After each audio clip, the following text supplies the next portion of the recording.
এবার বাংলাদেশ থেকে 1 লাখ কর্মী নিতে যাচ্ছে বিশ্বের অন্যতম উন্নত দেশ জাপান।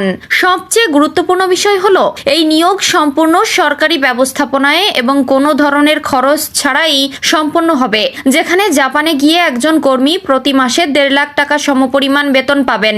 বহু মানুষের দীর্ঘদিনের স্বপ্নের এই সুযোগ বাস্তবে রূপ দিতে বড় ভূমিকা রেখেছেন অধ্যাপক ডক্টর মোহাম্মদ ইউনুস। বর্তমানে জাপানে একদিকে যেমন জন্মহার কমে যাচ্ছে, অন্যদিকে দ্রুত বৃদ্ধি পাচ্ছে বয়স্ক জনগোষ্ঠীর সংখ্যা। এর ফলে দেশটিতে কর্মক্ষম মানুষের সংখ্যা আশঙ্কাজনকভাবে কমে গেছে।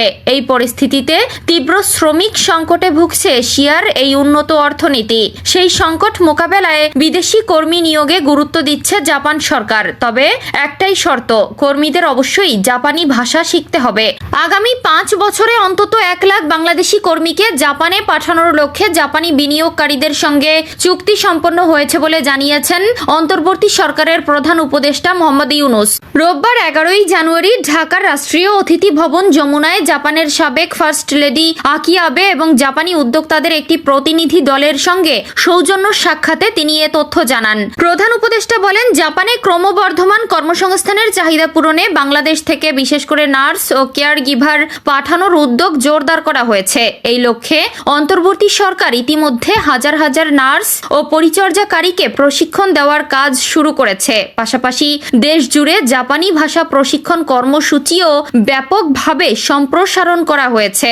অধ্যাপক ইউনুস আরও বলেন, বিশ্বের 4র্থ বৃহত্তম অর্থনীতির দেশ জাপানের সঙ্গে বাংলাদেশের সহযোগিতা আরও বিস্তৃত করতে চায় সরকার। একই সঙ্গে জাপানে বাংলাদেশি কর্মী নিয়োগের সংখ্যা আরও বাড়াতে আকি আবে ও জাপানি প্রতিনিধি দলের সক্রিয় সহযোগিতা কামনা করেন তিনি। বৈঠকে বিনিয়োগ, সামুদ্রিক গবেষণা এবং জাপানে পরিচর্যাকারী ও নার্স নিয়োগ সহ বিভিন্ন ক্ষেত্রে পারস্পরিক সহযোগিতার সম্ভাবনা নিয়ে বিস্তারিত আলোচনা হয়।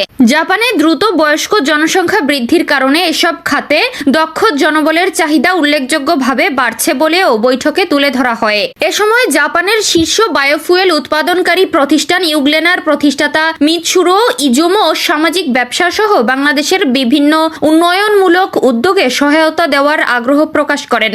বৈঠকে মোহাম্মদ ইউনুস আরও বলেন, অন্তর্বর্তী সরকার আগামী 12ই ফেব্রুয়ারি অবাধ, সুষ্ঠু ও শান্তিপূর্ণ জাতীয় নির্বাচন আয়োজনের জন্য সম্পূর্ণ প্রস্তুত। নির্বাচন শেষ হলে তিনি তার দায়িত্ব থেকে সরে গিয়ে আগের পেশাগত জীবনে ফিরে যাবেন বলেও জানান। তিনি পুনরায় স্পষ্ট করে বলেন, ভবিষ্যতে রাজনীতিতে যোগ দেওয়া কিংবা কোনো সরকারি বা রাষ্ট্রীয় পদে থাকার কোনো ইচ্ছা তার নেই। বরং তিনি মানসম্মত স্বাস্থ্যসেবা সম্প্রসারণ, তরুণদের উদ্যোক্তা হিসেবে গড়ে তোলা এবং তার প্রস্তাবিত 3-0 ধারণা, শূন্য বেকারত্ব, শূন্য নিট কার্বন নিঃসরণ ও শূন্য সম্পদ কেন্দ্রীকরণ বাস্তবায়নে কাজ করতে চান।